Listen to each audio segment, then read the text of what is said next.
Perkenalkan, nama saya Irna Chaya Humaira dengan NPM CA2311100486. Dalam video ini, saya akan menjelaskan soal dan jawaban terkait rekonsiliasi fiskal dan perhitungan PPh Badan untuk PT Sentosa Abadi tahun pajak 2019. Video ini bertujuan untuk memenuhi tugas mata kuliah akuntansi perpajakan sekaligus membantu pemahaman tentang rekonsiliasi fiskal dan perhitungan PPh Badan. PT Sentosa Abadi atau SA adalah sebuah perusahaan yang bergerak di bidang produksi peralatan listrik rumah tangga yang didirikan dan bertempat kedudukan di Jakarta. PT SA telah terdaftar sebagai wajib pajak. PT SA melakukan pembukuan dengan metode akrual, serta dalam bahasa Indonesia dan satuan mata uang rupiah. Tahun pembukuan dimulai pada tanggal 1 Januari sampai dengan 31 Desember 2019. Data direksi perusahaannya yaitu Tuan SA sebagai komisaris dan Tuan AB sebagai direktur utama. Adapun pemegang saham PT SA antara lain Tuan SA dengan kepemilikan saham 50%, serta PT AC dan Tuan AD masing-masing memiliki saham 30% dan 20%. Berikut laporan laba atau rugi PT SA pada tahun 2019. Terdapat beberapa informasi tambahan sebagai berikut. Yang pertama, perusahaan mengantisipasi retur penjualan dengan menggunakan metode cadangan retur penjualan. Adapun retur penjualan yang benar-benar telah terrealisasikan pada 2019 berjumlah 2.250 juta. Yang kedua, berikut perhitungan HPP. Sebagai tambahan, perusahaan menggunakan metode harga perolehan FIFO atau NRV, Net Realized Value, yang mana yang paling rendah untuk penilaian persediaan bahan baku. Persediaan awal harga perolehannya sebesar 4,5 miliar dengan NRV sebesar 4.750 juta dan harga perolehan persediaan akhir sebesar 4,3 miliar dengan NRV sebesar 4,1 miliar.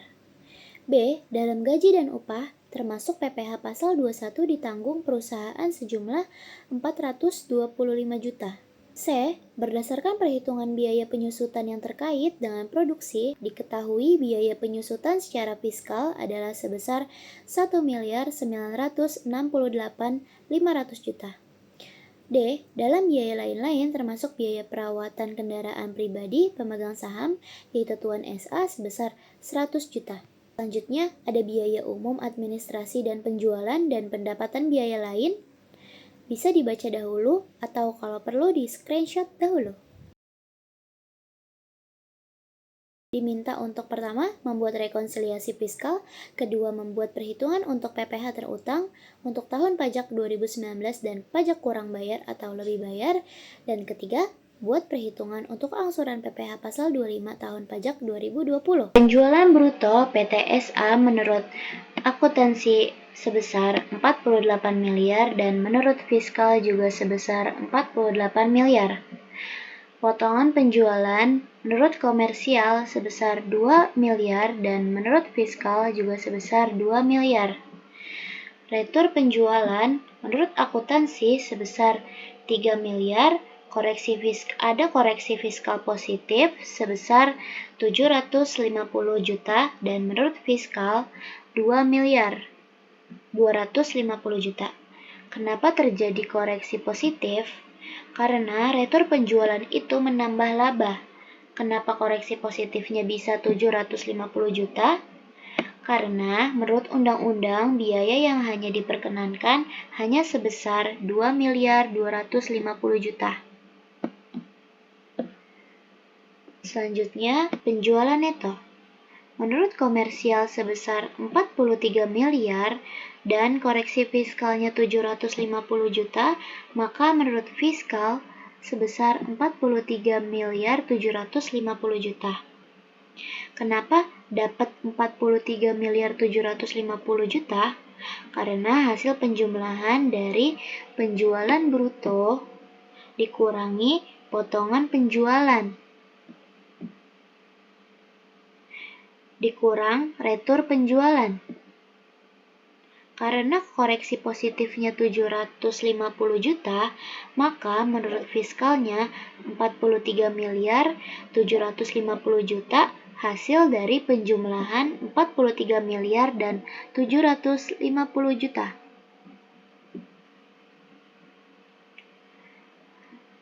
HPP. Karena HPP di komersial 25 juta, maka menurut fiskal 24 miliar 428.500 juta. Kenapa dikoreksi fiskal ada 571.500.000? Karena hasil pengurangan dari 2 miliar dikurangi 24 miliar 428.500 juta. Laba kotor.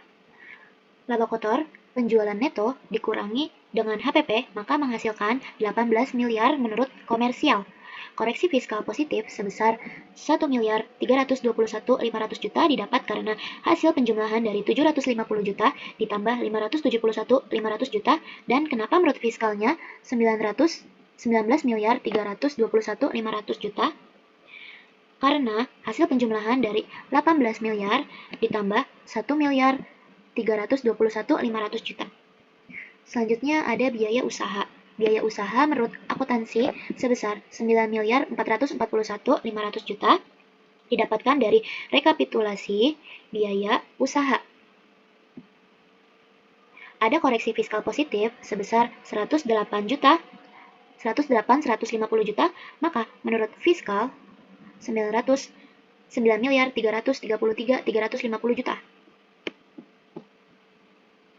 Selanjutnya, penghasilan neto dari usaha sebesar 8 miliar 558.500 juta didapat dari laba kotor dikurangi biaya usaha.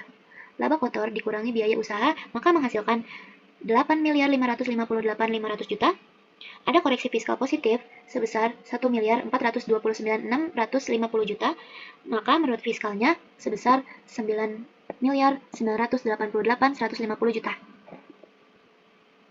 Selanjutnya, penghasilan dari luar usaha sebelum dipotong PPh. Ada dividen dari PTA, dividen dari PTB, ada keuntungan penjualan saham, ada keuntungan penjualan gudang, sewa, dan total penghasilan dari luar usaha. Dividen dari PTA menurut komersial sebesar 59.500.000. Ada koreksi fiskalnya sebesar 10.500.000. 10.500.000 didapat dari mana? Dari 15% dikali 59.500 dibagi 85%.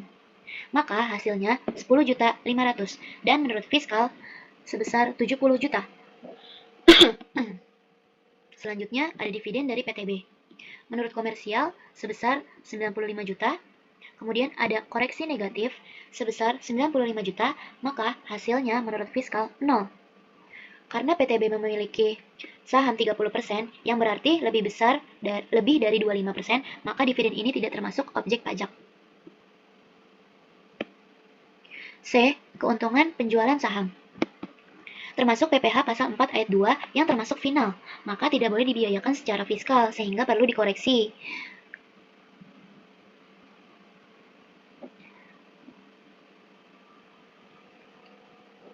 Menjadi 59.940.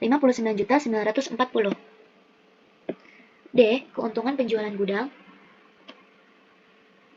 Termasuk PPh pasal 4 ayat 2 juga yang termasuk final, maka tidak boleh dibiayakan secara fiskal sehingga perlu dikoreksi sebesar 45 juta. Dan hasilnya menurut fiskal 0. F. Total penghasilan dari luar usaha, penjumlahan dari dividen dari PTA ditambah dividen dari PTB, ditambah keuntungan penjualan saham.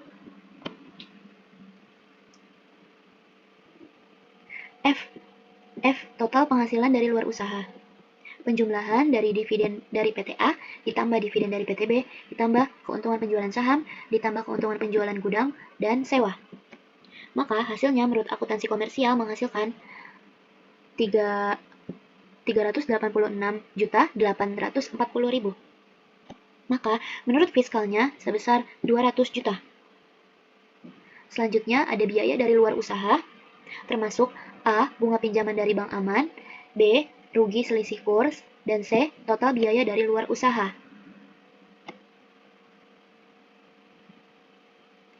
Bunga pinjaman dari bank aman menurut komersial sebesar 158 juta, tidak ada koreksi fiskal, dan menurut fiskal sebesar 158 juta.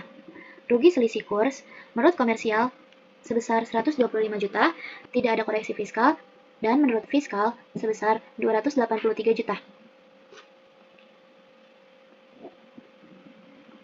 Selanjutnya, penghasilan neto dari luar usaha, yaitu menurut komersial sebesar 103 didapatkan dari 386.840 dikurangi dengan 283 juta, maka menghasilkan 103.840.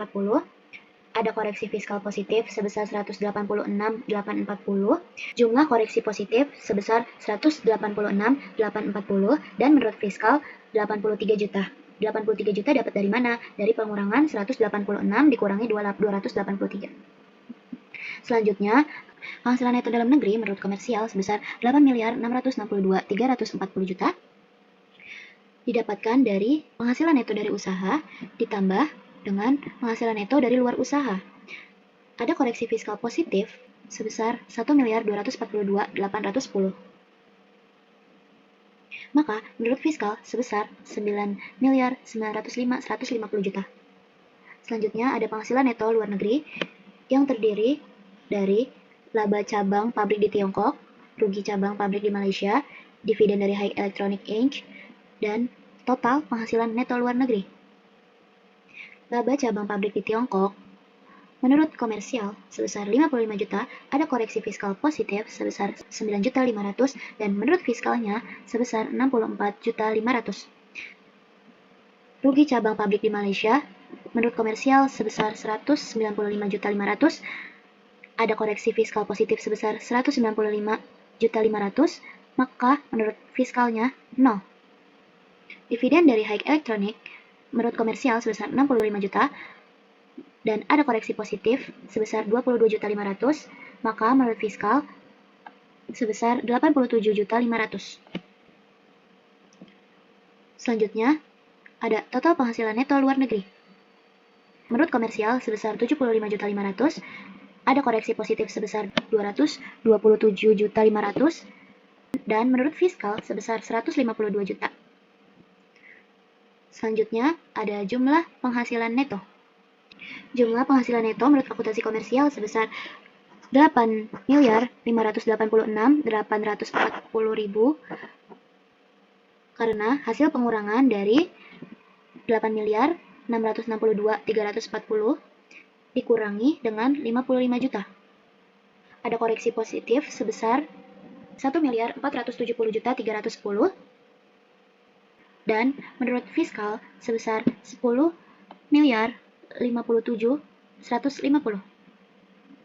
Selanjutnya ada penghasilan kena pajak menurut komersial sebesar 8.586.840 dan ada koreksi positif sebesar 1.470.310 dan menurut fiskalnya 10.057.150. Selanjutnya ada fasilitas pasal 31E Undang-Undang PPH terdiri dari penghasilan kena pajak dan penghasilan terutang. Penghasilan kena pajak menurut fiskal sebesar 1.507.050, penghasilan terutang sebesar 15.714.375, dan tanpa fasilitas terdiri dari penghasilan kena pajak, PPH terutang, dan total PPH terutang. Penghasilan kena pajak menurut fiskal 9.051.435. Ya, PPH terutang menurut fiskal sebesar 2.262.858.750. Total PPH terutangnya menurut fiskal sebesar 2.388.573.125. Selanjutnya PPH yang dipotong atau dipungut pihak lain terdiri dari PPH pasal 22, PPH pasal 23, PPH pasal 24, dan total PPH dipotong atau dipungut oleh pihak lain. PPH pasal 22 menurut fiskal sebesar 45 juta, PPH pasal 23 menurut fiskal sebesar 13.100.000, PPh 24 menurut fiskal 30.281 dan total PPh dipotong atau dipungut pihak lain menurut fiskal sebesar 88.381. Selanjutnya, PPh harus dibayar sendiri atau lebih bayar sebesar 2.300.192 dan PPh yang dibayar sendiri termasuk PPh pasal 25, STP PPh pasal 25 hanya pokok pajak, dan C. Total PPh dibayar sendiri. PPh pasal 25 menurut fiskal sebesar 1.320.000.000, STP PPh pasal 25 menurut fiskal sebesar 120 juta, dan total PPh dibayar sendiri sebesar 1.440.000.000. Jadi, PPh kurang lebih bayar sebesar 860.192.125 perak. Demikianlah penjelasan saya terkait rekonsiliasi fiskal dan perhitungan PPh badan untuk PT Sentosa Abadi tahun pajak 2019. Kurang lebihnya saya mohon maaf. Wassalamualaikum warahmatullahi wabarakatuh.